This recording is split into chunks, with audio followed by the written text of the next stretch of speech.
Pada kesempatan kali ini saya kedatangan dua narasumber, yaitu Saya Nur Iksan. Saya Nur Halisa. Nah, topik yang akan kami angkat pada kesempatan kali ini yaitu suka duka menjadi anak kos. Bagaimana tanggapan Anda sebagai anak kos? Ya, menurut saya kalau menjadi anak kos itu ya kita harus mandiri begitu. Kan dalam apa ya? Kalau kita menjadi anak kos itu pasti ada suka dukanya begitu ya. Kalau kayak dukanya itu kayak biasa kita kelaparan, tidak ada yang mau dimakan, jadi kita numpang kepada teman, mencari kos teman yang mana ada makanannya, kemudian kita makan di sana. Kemudian kayak banyak cerita-cerita menarik kalau kita menjadi anak kos seperti itu. Kalau Mbak Nur Halisa? Hampir sama dengan ceritanya Nur Iksan, tapi kalau saya itu suka dukanya kalau seumpama sendiri. Kalau sendiri itu tidak baik dirasa, kayak tidak ada nih HP, habis kuota, dari tahu apa mau dikerja begitu. Baru kalau dilakukan hal yang bebas toh, kayak mau jadi rebahan setiap hari, tidak ada di orang tegur ki. Baru kalau mau ki masa sembarang apa yang mau dilakukan. Baru dukanya kan baru ke seminggu juga kos, nggak tahu juga dukanya apa. Ya, kalau tentang suka duka masih ada ya. Maksudnya kayak banyak ya tuh anak kos. Kalau kayak dukanya itu kita seperti jauh dari keluarga, mau pulang kampung tapi kita berpikir untuk pulang kampung karena libur itu hanya sekitar 2 hari. Kalau kita sebagai anak kos itu sedang menjalani kuliah. Nah, menurut saya waktu 2 hari itu sangat cukup singkat untuk pulang bertemu dengan orang tua. Kemudian masih banyak lagi kayak duka-duka untuk anak kos begitu.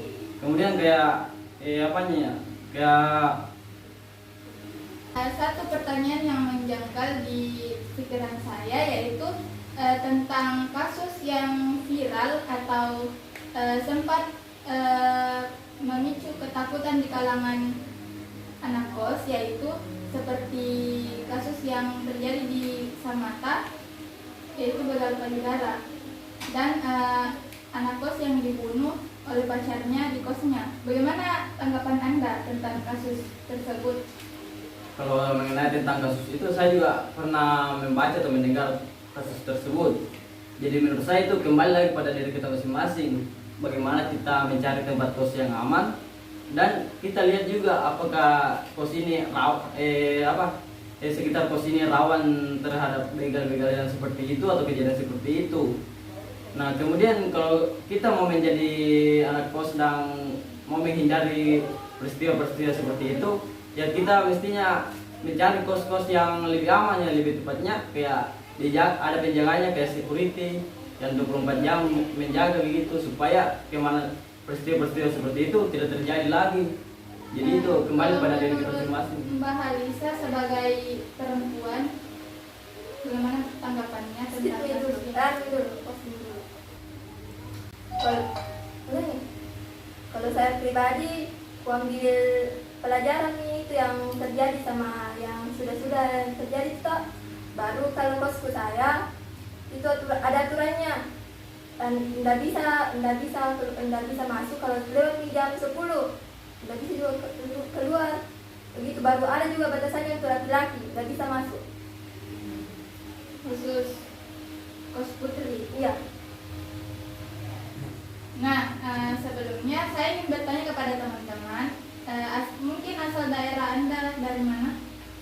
Kalau saya sendiri ya dari gua sendiri, tapi perjalanan dari kampus ke rumah saya itu bisa dibilang cukup jauh begitu, karena kita harus menempuh waktu 1 jam lebih atau sekitar 2 jam kalau kita dengan memakai kecepatan yang normal. Nah, kalau Mbak Halisa? Kalau saya sendiri dari Pindrang. Nah, kalau boleh nanya lagi, kenapa Anda memilih untuk berkuliah di tempat yang jauh? Padahal kan di Pindrang juga ada mungkin ada perkuliahan di sana. Iya, memang ada di Pindrang, juga ada di Parepare terdekat. Tapi kupilih yang di daerah di Makassar karena mau juga dapat teman baru, pengalaman baru juga, sama bisa mandiri ngekos sendiri.